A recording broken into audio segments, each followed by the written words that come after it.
સમાચારો પર નજર કરીએ તો અમદાવાદમાં ભજીયા ખાતા પહેલા સાવધાન રહેજો।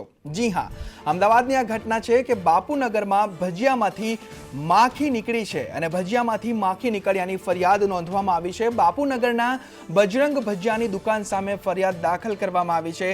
એએમસી આરોગ્ય વિભાગે સેમ્પલ લઈ નોટિસ પણ પાઠવી છે।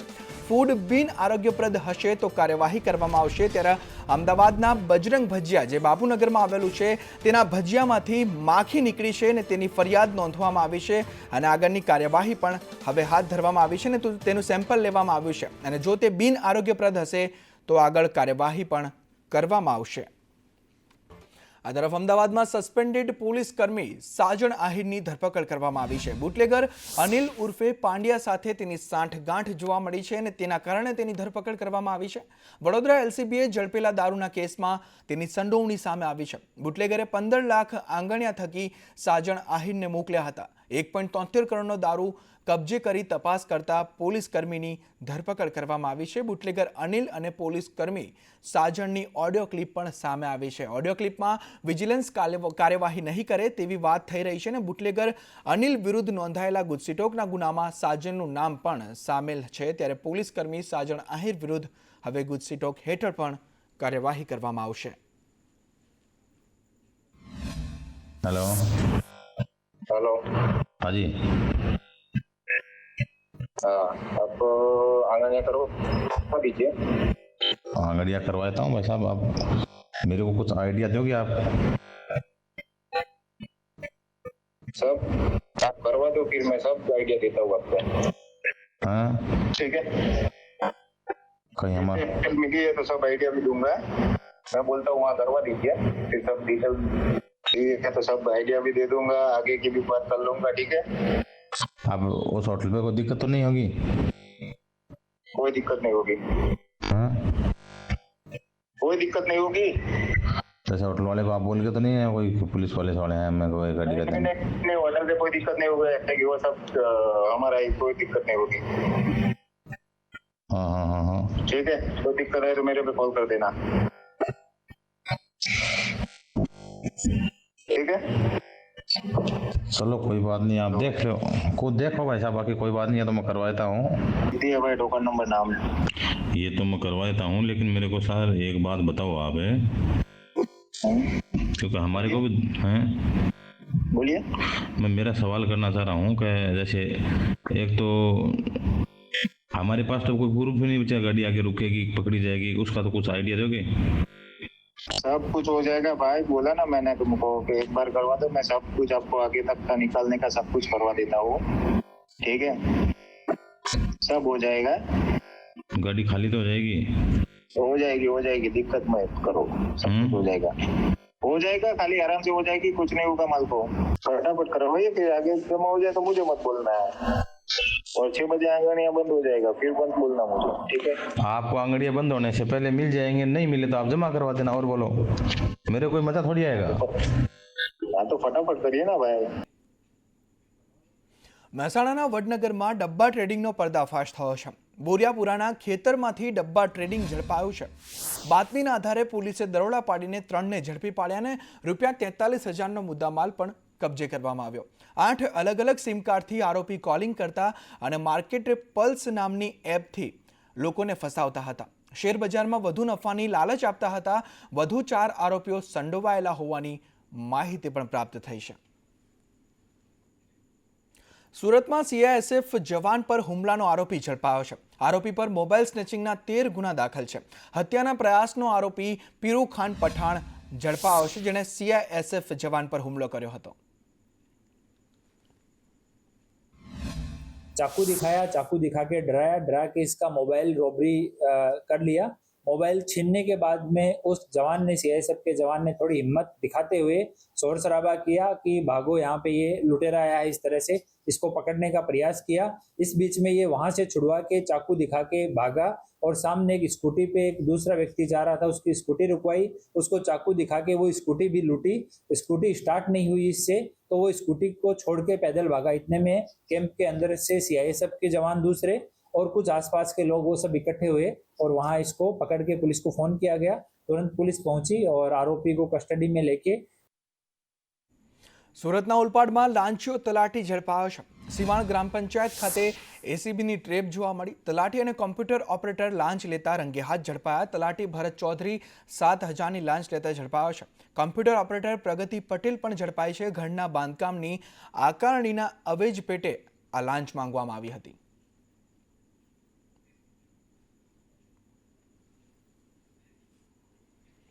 મોરબી જિલ્લા પોલીસ વડા કચેરીમાં ગૃહમંત્રી હર્ષ સંઘવીની અધ્યક્ષતામાં લોક દરબાર યોજાઈ ગયો, જેમાં મોરબી જિલ્લાના વિવિધ 52 જેટલા પ્રશ્નોની રજૂઆત કરવામાં આવી હતી, જેમાં ખાસ તો જમીન કૌભાંડની રજૂઆતો હતી. સવજીભાઈ તરસીભાઈના પિતા તરસીભાઈ નાનજીભાઈ 1955થી જેના નામે ખેતીની જમીન DSO રેકર્ડ, માપણી શીટ, ટિપ્પણ આ બધાએ રેવન્યુ રેકર્ડમાં એમના પિતાના નામે રેવન્યુ રેકર્ડમાં નામ ઉપર ખાલી લીટા અને ચેડા કરી અને આવી જમીન કોઈ કડિયા કચરા હીરાના વારસદાર રતિલાલ માવજી ગાંગાડીના નામે જમીન કરી આપી. પોલીસ દ્વારા અમારું નિવેદન પણ લેવામાં આવ્યું, પણ FRA ગુનો નોંધવામાં. PI પંડ્યા સાહેબ એમની જુગારની ખોટી રેડ પાડેલી હતી રાજપર રોડ ઉપર. એના માટે અમે આજ મળવા આવ્યા હતા. ગૃહમંત્રી હર્ષ સાહેબ સંઘવીને અમે આના પહેલાં પણ 2 વાર ગાંધીનગર મળી ચૂકેલ છે. આના આગે છે માત્ર ને માત્ર કમ્ફર્ટ હોટલ અને અમારા કારખાનાનું ખાલી 8 કિલોમીટરનું અંતર છે. તો 1 મહિનામાં એ PI ગોહિલ સાહેબને સસ્પેન્ડ કરવામાં આવે છે અને 2 મહિનામાં જેલને હવાલે કરવામાં આવે છે. તો એક જ જિલ્લામાં 8 કિલોમીટરમાં કેમ 2 કાયદા? એના માટે આજ ગૃહ શિવ સોસાયટીની સામે અહીંયા ખુલ્લેઆમ દારૂના ધંધા ચાલી રહ્યા છે. મારા આજ 15 વર્ષ ત્યાં હું ગાંધીધામ કચ્છમાં રહેતો હતો. મારે એક્સિડન્ટ થયું હતું, ત્યાં મારું મકાન છે તો હું અહીંયા આવ્યો હતો સાફ સફાઈ કરવા માટે. તો અહીંયા ખુલ્લેઆમ મારા ઘરની અંદર તાળા તોડીને પણ દારૂ રાખે છે. મેં દારૂનો વિરોધ કર્યો સર, મને માથામાં માર્યું છે કે મોરબીમાં દિવસે ને દિવસે કૌભાંડ વધતા જાય છે. અત્યારે જોઈતી આપણે 602 નંબરનું કૌભાંડ અત્યારે બહુ ચર્ચામાં છે.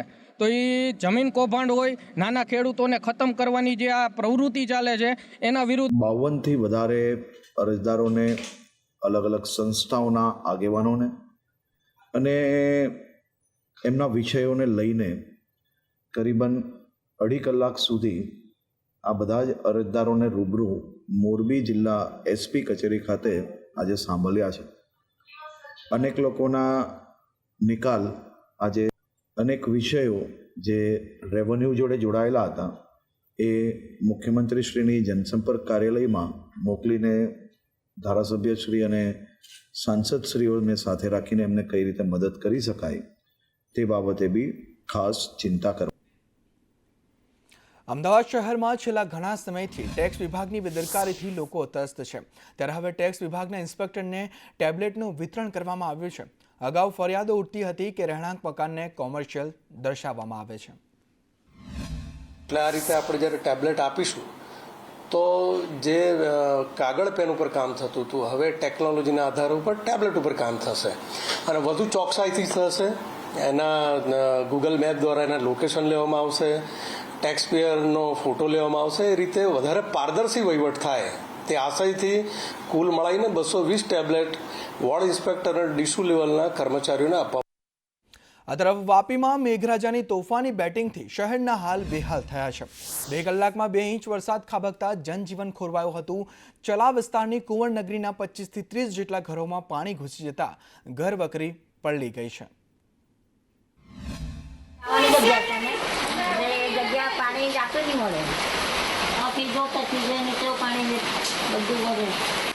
પાણી ભરાઈ જાય વધારે વરસાદ આવે ત્યારે તમને રાંધવાનું તકલીફ થાય, નાહવાનું તકલીફ થાય, કપડાં ધોવાનું તકલીફ થાય, વાસણનું તકલીફ થાય.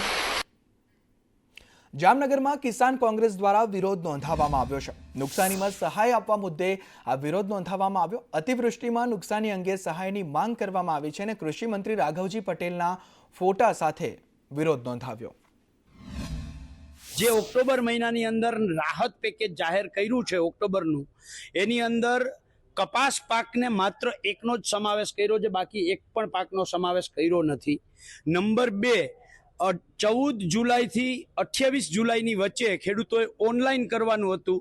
આજે 25 જુલાઈ થઈ છે, 12 દિવસ થયા છે. 12 દિવસ વીતવા છતાં રાજ્યના 1 પણ ગામની અંદર આ સરકારનું પોર્ટલ ખુલતું જ નથી. ખેડૂતો ધક્કા ખાઈ ખાઈને થાકી ગયા છે. ત્યારે સવાલ એ થાય છે કે 1 કલાક 2 કલાક 3 કલાક 1 દિવસ 2 દિવસ પોર્ટલ ના ખુલે, ટેકનિકલ ખામી હોય, પણ 12 દિવસ સુધી આ ડિજિટલ ઇન્ડિયા અને ડિજિટલ ગુજરાતમાં જો પોર્ટલ સરકારનું ખુલતું ના હોય તો આ માત્ર ને માત્ર ક્યાંક ને ક્યાંક લટકતું ગાજર હોય. ધ્રોલ પંથકના ખેડૂતો કૃષિ સહાય, યુરિયાની અછત સહિતના મુદ્દે મુશ્કેલીનો સામનો કરી રહ્યા છે. આ અંગે ધ્રોલ તાલુકા પંચાયતના ભાજપના પૂર્વ કારોબારી ચેરમેને કૃષિ રાહત પેકેજ મુદ્દે સરકાર સામે નારાજગી દર્શાવી છે. કૃષિ સહાય માટે કિસાન પોર્ટલ બંધ થતા ખેડૂતો મુશ્કેલીમાં મુકાયા છે.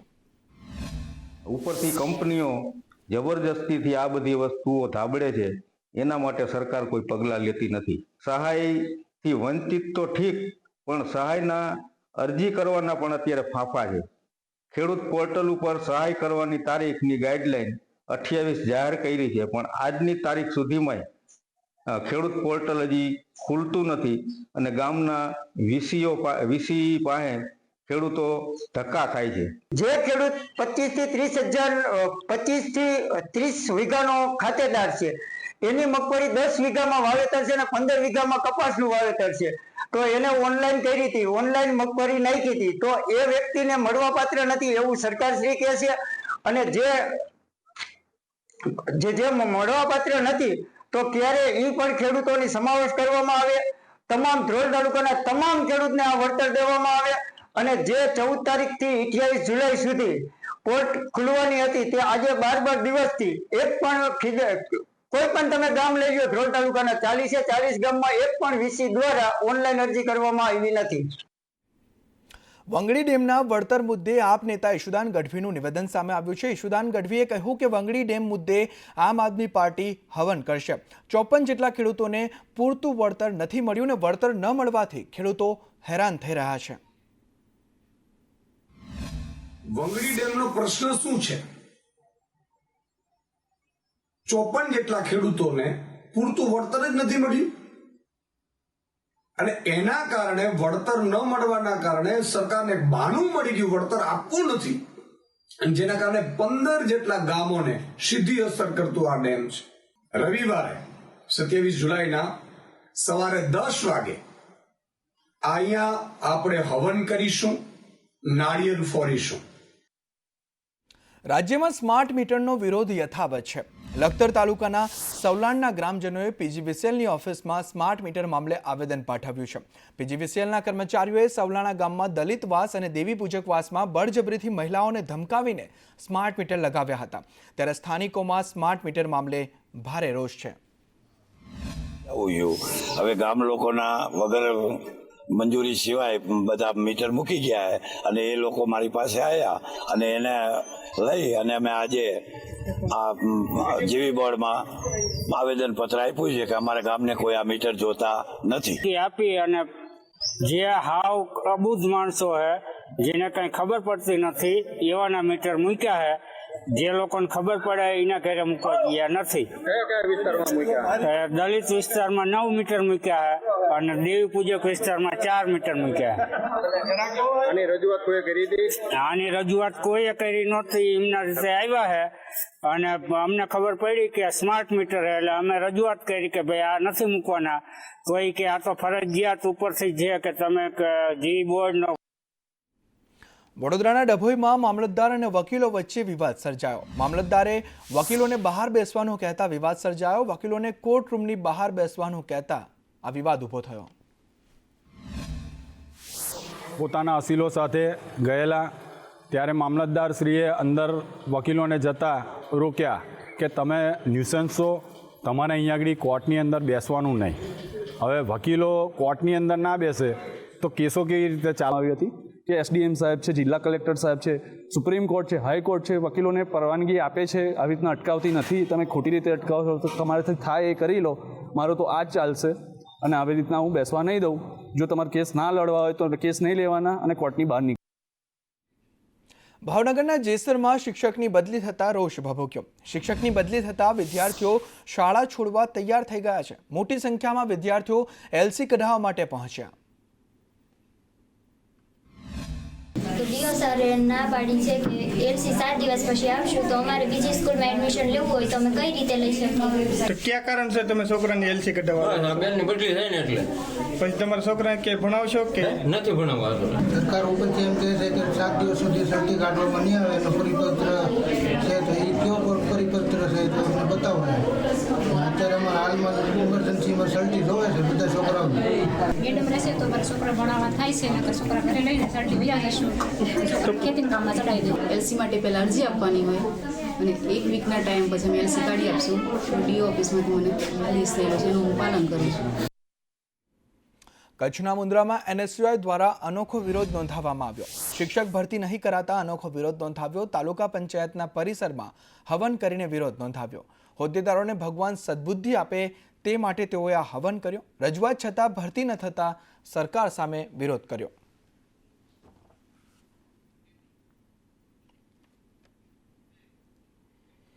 ભુજ શહેરમાં પાણીનો વેડફાળ અટકાવવા માટે પાલિકાએ મોટો નિર્ણય કર્યો છે.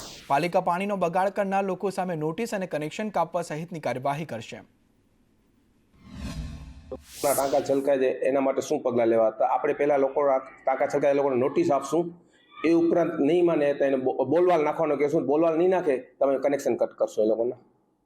અને અમે એજન્સી નિમી છે કે બધી જગ્યાએ પાણીનો સપ્લાય થશે. તમારો વાલમેન જ્યાંથી વાલ ખોલશે જ્યાં પાણી પહોંચતું હશે ત્યાં સુધી જોવા જશે, મોનિટરિંગ કરશે અને પછી ત્યાં પાણી છલકાવશું એ લોકોને જાણ કરશે કે તમારા ટાંકામાં પાણી નીકળે છે. એના માટે જાણ કરશું અને અમે પગલાં લેશું. રાજકોટના ધોરાજી અને જામકંડોરણાને જોડતા ભાદર નદી પરનો રાજાશાહી વખતનો પુલ ભારે વાહનો માટે બંધ કરાયો છે. આ પુલ પરથી દરરોજ હજારો વાહનોની અવરજવર થતી હતી, ત્યારે અચાનક આ પુલ પરથી ભારે વાહનોની અવરજવર પર પ્રતિબંધ મૂકવામાં આવ્યો. બે ડેમ છે એની ઉપર વેગડી પાસે જે બ્રિજ આવેલો છે એ અટાણે રાજાશાહી વખતનો બ્રિજ હતો. અત્યારે તાત્કાલિક સરકારે એ બ્રિજ ઉપર ભારે વાહનની અવરજવરનો સંપૂર્ણ ના પાડી દીધી છે અને ત્યાંથી અવરજવર બંધ કરી દીધી. ટાવર મોટા વાહનોથી માંડીને બધી અત્યારે ખેડૂતનો માલ સામાન હોય એના માટે પણ માન ના પાડી. ખાલી 4 વ્હીલ અને 2 વ્હીલ માટે જગ્યા રાખી ગઈ તો અત્યારે તકલીફ ખેડૂતોને અને માણસોને બહુ તકલીફ પડે છે. કારણ કે જામનગરથી લગન, જુનાગઢ લગન અને કનોડા લગન કાયમી માટે ખેડૂતને વ્યવસ્થિત માણસોને વેપારને જવું હોય તો આમ ગોંડલ અને ઉપલેટા થઈને બધી ફરીને જવું પડે. અત્યારે બહુ તકલીફ છે. અને આઝાદી વખતના જે ઓવરબ્રિજ રસ્તા છે એ ભાઈ કાયમી માટે રિપેર થઈને અને વર્ષોથી હાલે અને સરકારના ટાણે જે નવા પુલ બનાવે 2-5 વર્ષમાં તો તૂટી જાય છે. શ્રીમંતની પૂજા કરી મારે પુલ ઉપર દિવસમાં 2 થી 3 વખત પસાર થવાનું હોય.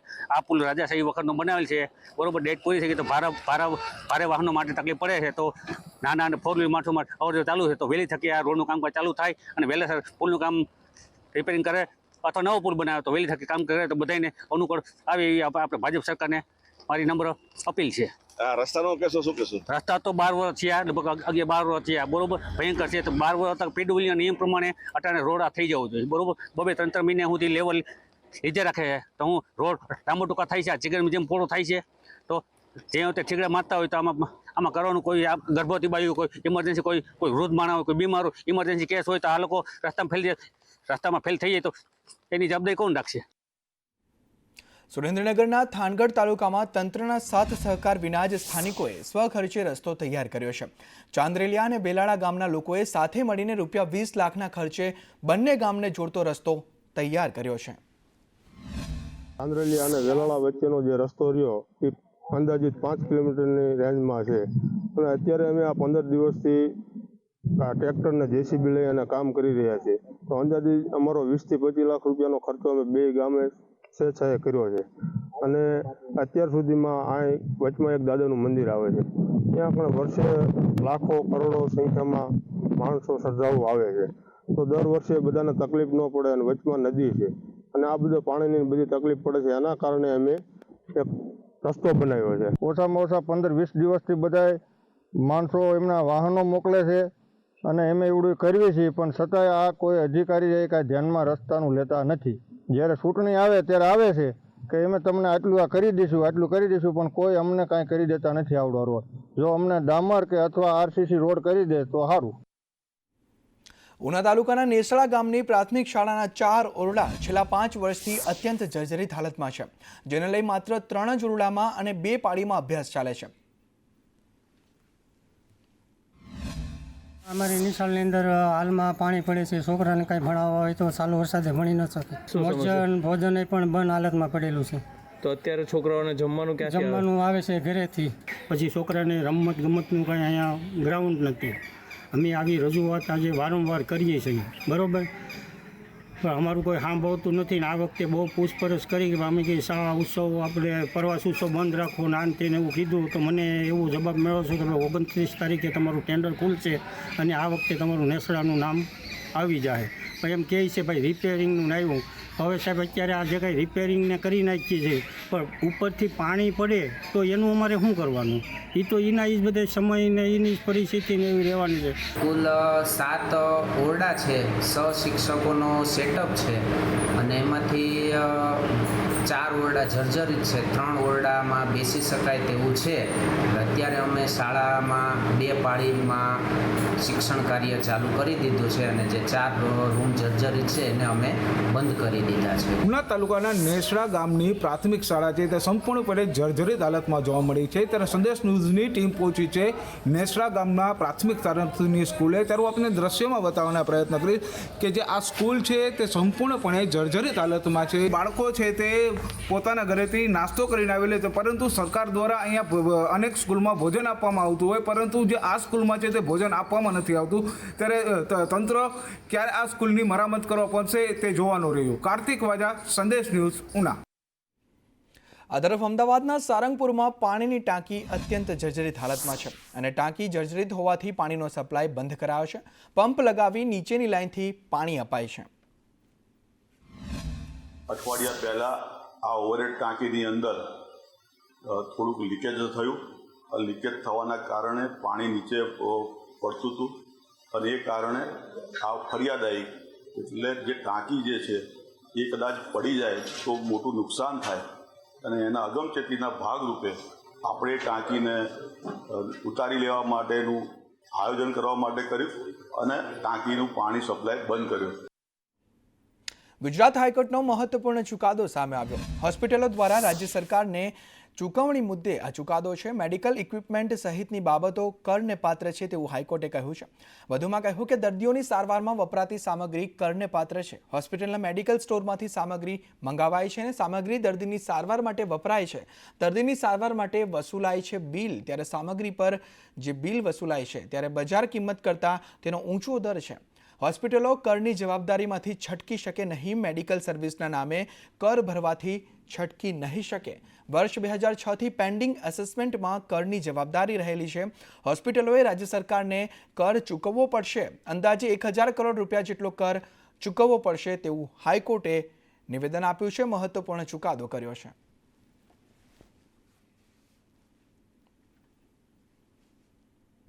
જામનગર શહેરમાં પ્રદર્શન મેદાનમાં શ્રાવણીયો મેળો યોજાશે. ટ્રાફિકની અડચણ ન થાય તે માટે આરટીઓ કચેરીથી જંગલેશ્વર મહાદેવના મંદિર સુધીનો રસ્તો પૂર્ણ કરવાની મહાનગરપાલિકાએ સૂચના આપી હતી.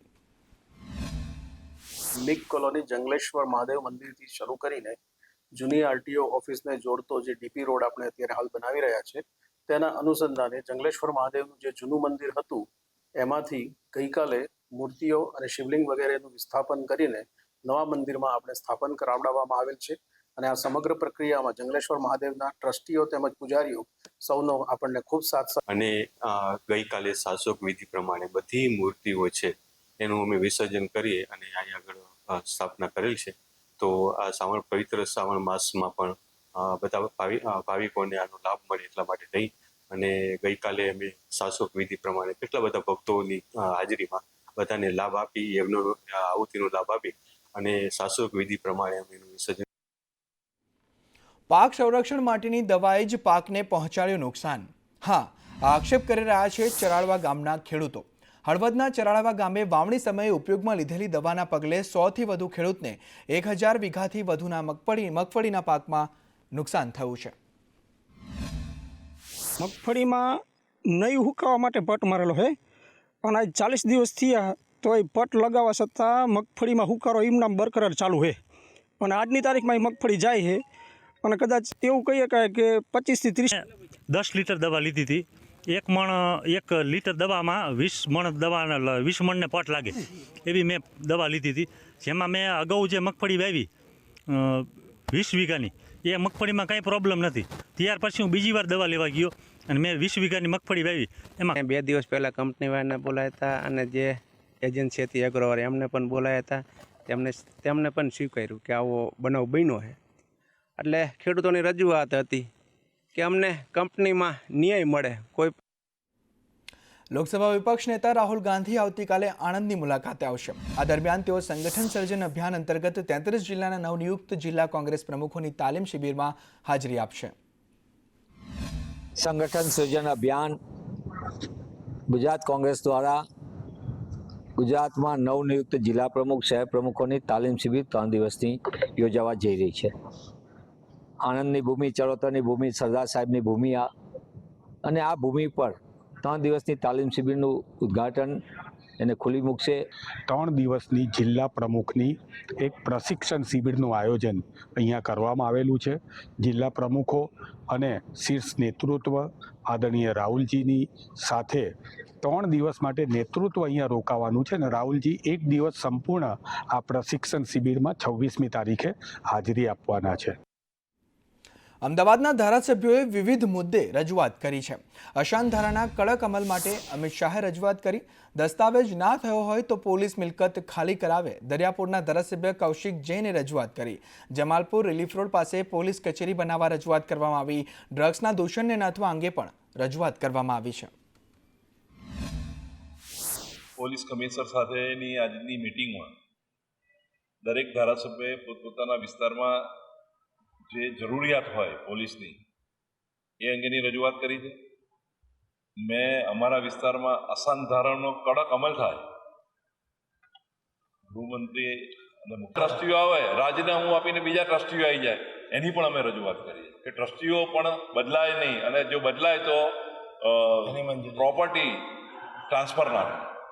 ખાસ કરીને વેજલપુરમાં અલબુર 4 રસ્તાની આજુબાજુમાં હું મુસ્લિમ સમાજના મિત્રોને બી અપીલ કરીશ કે 50 વર્ષથી ત્યાં હિન્દુ અને મુસ્લિમે બંને એક સીમા મર્યાદા બાંધી અને પ્રોપર્ટી નહીં ખરીદવાનું આ જે નક્કી કર્યું અને હિન્દુ જ અમુક બિલ્ડરો દ્વારા ત્યાં જે ફ્લેટો વેચાણ માટે મૂક્યા, સ્કીમો મૂકી છે, ત્યાં મુસ્લિમ સમાજના લોકોને પણ મારી વિનંતી છે કે એ પ્રકારની નફાખોરીને પ્રોત્સાહન ના આપે, કારણ કે પાછળ આ તરફ રાણીપમાં વ્હાઇટ ટોપિંગ રોડ તૂટવાના મુદ્દે એએમસીની રોડ કમિટીની બેઠકમાં ચર્ચા કરવામાં આવી. રોડ બનાવતા કોન્ટ્રાક્ટરોની વિગતો મંગાવવામાં આવી. કેટલા ખર્ચે રોડ બન્યા તેની વિગતો મંગાવાઈ. શહેરમાં 26 સ્થળોએ વ્હાઇટ ટોપિંગ રોડ બનાવાયા છે. વ્હાઇટ ટોપિંગના અત્યાર સુધી અમદાવાદમાં 21 રોડ આપણે કમ્પ્લીટ પૂર્ણ કરેલા છે અને આખા અમદાવાદમાં 7 ઝોનમાં અત્યારે 26 રોડના કામ હાલ ચાલુ છે. અમે આ કમિટીમાં દરેક એડિશનલ એન્જિનિયરો જોડે કયા વોર્ડમાં કયા ઝોનમાં કેટલી લંબાઈનો રોડ અત્યારે ક્યાં ચાલુ છે એની વિગતો મંગાવી છે. અમદાવાદના પિરાણા ડમ્પિંગ સાઇટની કાયાપલટ થશે. ડમ્પિંગ સાઇટ પર વેસ્ટ ટુ વન્ડર પાર્ક બનાવવામાં આવશે. 700 એકર જગ્યામાં પાર્ક ઊભો કરવામાં આવશે. હાલમાં પિરાણા અને ગ્યાસપુરની જે 700 હેક્ટરની જે જમીન છે ત્યાં વેસ્ટ ટુ વન્ડરની થીમ આધારિત એક માસ્ટર પ્લાન તૈયાર કરવામાં આવી રહ્યો છે.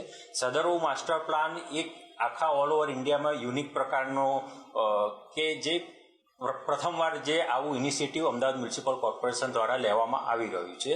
જે આખો 700 હેક્ટરનો જે વિસ્તાર છે એ અત્યારે હેફાઝાર્ડ મેનરમાં અત્યારે ડેવલપ થયો છે. તો એને આખો વ્યવસ્થિત ગ્રીડ પેટર્નમાં ડિઝાઇન કરીને સૌ પ્રથમ ત્યાં રોડ, રસ્તા, પાણી એની વ્યવસ્થા ઊભી કરવામાં આવશે. વડોદરા મહાનગરપાલિકામાં આરોગ્ય વિભાગની બેઠક મળી. આરોગ્ય વિભાગની બેઠકમાં મહત્વના નિર્ણયો લેવામાં આવ્યા. વેપારીઓએ ખાદ્ય સામગ્રી ડિસ્પ્લે પર મૂકવી પડશે. 12 લાખથી ઓછા ટર્નઓવર માટે રજીસ્ટ્રેશન જરૂરી છે. 12 લાખ એકચ્યુઅલી 12 લાખથી ઓછું હોય તો રજિસ્ટ્રેશન જોઈતું હોય છે, 12 લાખથી વધારે હોય તો એને લાયસન્સ લેવું પડતું હોય છે. એમની પણ એક વાત હતી, તો હવે અમે અમારી રીતે પણ સર્વે કરાવ્યું છે કે 12 લાખથી જેટલા ઓછા છે તો એને રજિસ્ટ્રેશનની કેટેગરીમાં અને વધારે છે એને લાયસન્સની કેટેગરીમાં લાયસન્સ આપ્યું. પણ બીજી વસ્તુ કે કઈ વસ્તુનો ઉપયોગ કરે છે, ધારો કે ફરસાણ બનાવે છે તો પામ ઓઇલમાં બનાવે છે કે કપાસી તેલમાં બનાવે છે, એ બી એને ડિસ્પ્લે કરવાની. એ બાબતની બી આ લોકો એમના એસોસિએશન જોડે ચર્ચા થઈ. પનીર વાપરે છે તો પનીર જ લખવું પડે, મીડિયમ ફેટનું વાપરે છે, લો ફેટનું વાપરે છે કે પનીર વાપરે છે, એ બી એમને ત્યાં દર્શાવવું પડશે. અમદાવાદમાં મુખ્યમંત્રીની આગેવાનીમાં લોકાર્પણ કાર્યક્રમ યોજાયો. સીએમ ભૂપેન્દ્ર પટેલે મેડિકલ વાનનું લોકાર્પણ કર્યું. બિરસા મુંડાની 150મી જન્મ જયંતિ નિમિત્તે નવી પહેલ હાથ ધરવામાં આવી. રેડક્રોસ અને આરઈસીના સંયુક્ત ઉપક્રમે 6 વાનનું લોકાર્પણ કરવામાં આવ્યું. શ્રાવણ મહિનાના બેસતા દિવસે જ્યારે આ એક આયોજન કર્યું છે તેમાં અમને રેડક્રોસ ગુજરાતના ટ્રાઇબલ વિસ્તારોમાં મેડિકલ સહાય પૂરી પડી રહે એ અંતર્ગત આરઈસી ફાઉન્ડેશન તરફથી 6 મેડિકલ યુનિટ વાનો આપવામાં આવી અને જ્યારે 150મો વર્ષ જન્મજયંતિ જ્યારે બિરસા મુંડા ભગવાનનું ઉજવાઈ રહી છે ત્યારે આજે એ 6 મેડિકલ વાનો માનનીય મુખ્યમંત્રી શ્રી ભૂપેન્દ્રભાઈ પટેલ સાહેબના હસ્તક દરેક જિલ્લાઓમાં ફરતી કરવામાં આવી છે. આણંદના નાવલી દેહમી માર્ગ પર આજે 5 કરોડના ખર્ચે એનસીસી લીડરશીપ એકેડમીના આધુનિક ભવનનું મુખ્યમંત્રી ભૂપેન્દ્રભાઈ પટેલે લોકાર્પણ કર્યું હતું. ગુજરાત સરકારના માર્ગદર્શન અને સહયોગ દ્વારા નિર્મિત આ એકેડમી રાજ્યના યુવાનોમાં નેતૃત્વ, શિસ્ત અને રાષ્ટ્રીય સેવાનો ભાવ જાગૃત કરશે. ગુજરાતમાં એનસીસી તાલીમને નવી ઊંચાઈએ લઈ જવા માટે આ એકેડમી મહત્વપૂર્ણ બની રહેશે. ગુજરાતમાં હાલ અમદાવાદ અને રાજપીપળામાં એક એકેડમી કાર્યરત છે, તો હવે રાજ્યમાં 3જી એનસીસી લીડરશીપ એકેડમીનું નિર્માણ થયું છે. बड़ा सौभाग्यवान दिन है हमारे लिए कि गुजरात सरकार से इतनी सपोर्ट मिली थी. उस सपोर्ट को एक ट्रेनिंग एकेडमी में कन्वर्ट करने का माननीय मुख्यमंत्री जी ने हमें मौका दिया. हम गुजरात सरकार से लगातार सहयोग पाते हैं. उसी सहयोग के ऊपर हम जो 5 ट्रेनिंग एकेडमी बनानी है, जिसमें से 2 हमारी चालू है, तीसरी आज हमारा इनॉग्रेशन हो गया. ये ट्रेनिंग एकेडमी जिसको हम ट्रेनिंग लीडरशिप एकेडमी बोलते हैं, ये ग्रुप हेडक्वार्टर वीवी नगर की यूनिटों के लिए है. બગસરામાં હવે આરોગ્યની સેવા માટે 3 કિલોમીટર સુધી દર્દીઓને થતા ધક્કામાંથી મુક્તિ મળી છે. બગસરા અને ધારી ખાતે કરોડોના ખર્ચે તૈયાર થયેલા 2 CHC સેન્ટરના કેબિનેટ મંત્રી ઋષિકેશ પટેલના હસ્તે લોકાર્પણ કરવામાં આવ્યું છે. આ સરકારી હોસ્પિટલમાં 30 જેટલા બેડની સુવિધા સાથે ડાયાલિસિસ વિભાગ, દાંતનો વિભાગ, ફિઝિયોથેરાપી, એક્સરે, બાળકો તેમજ બ્લડ સ્ટોરેજ યુનિટ સહિત વિવિધ વિભાગોનો સમાવેશ કરવામાં આવ્યો છે. 2025ની વસ્તી અને અંતર પ્રમાણે પૂરતા પ્રમાણમાં CHC, PHC, સબ સેન્ટર અને સબ ડિસ્ટ્રિક્ટ હોસ્પિટલ આપણે પ્રોવાઈડ કરી ચૂક્યા છીએ. એના સિવાય પણ દરેક લોકોને સુપર સ્પેશિયાલિટી સગવડ માટે અમદાવાદ ના આવવું પડે, એના માટે સુપર સ્પેશિયાલિટી સગવડો સુરત, વડોદરા, રાજકોટ, ભાવનગર અને જામનગર સુધી વિસ્તરે એના પ્રયત્નો પણ ચાલુ થયા છે. અને આ વર્ષે લગભગ હું માનું છું ત્યાં સુધી આ વ્યવસ્થાઓનો વ્યાપ વધારવાનું કામ પણ ચાલુ કર્યું છે. પંચમહાલના પાવાગઢમાં રોપવે સેવા બંધ કરવામાં આવી છે. 28 જુલાઈથી 1 ઓગસ્ટ સુધી રોપવે સેવા બંધ રહેશે. 5 દિવસ સુધી રોપવે સેવા બંધ રહેશે. મેન્ટેનન્સના કારણે રોપવે સેવા બંધ કરવામાં આવી છે અને મેન્ટેનન્સની કામગીરી પૂર્ણ થયા બાદ 2 ઓગસ્ટથી રોપવે સેવા ફરીથી શરૂ કરવામાં આવશે.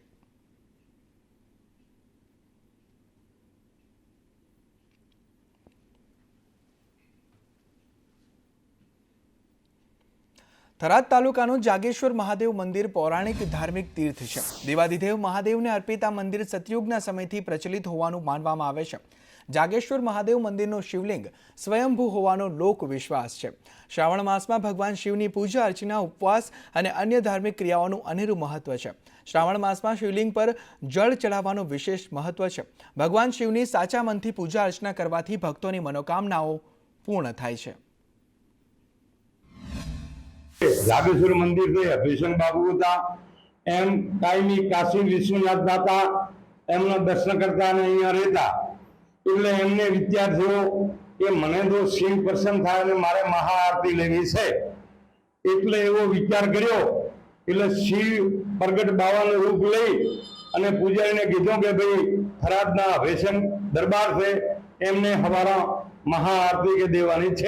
પૌરાણિક જાગેશ્વર મહાદેવના સાનિધ્યની અંદર નિયમિત રોજે અખંડ યજ્ઞ થાય છે. ત્યાર પછી નિત્ય પાર્થેશ્વર પૂજા થાય છે, પ્રાતઃ થાય છે. તેમજ ભાવિક ભક્તો અહીંયા આગળ આવે છે. મારા દરેક ભાવિક ભક્તોને એટલો જ આદેશ છે કે નિયમિત જાગેશ્વર મહાદેવ કે પોતાના ઘરની આજુબાજુમાં જે કોઈ પણ શિવાલયો હોય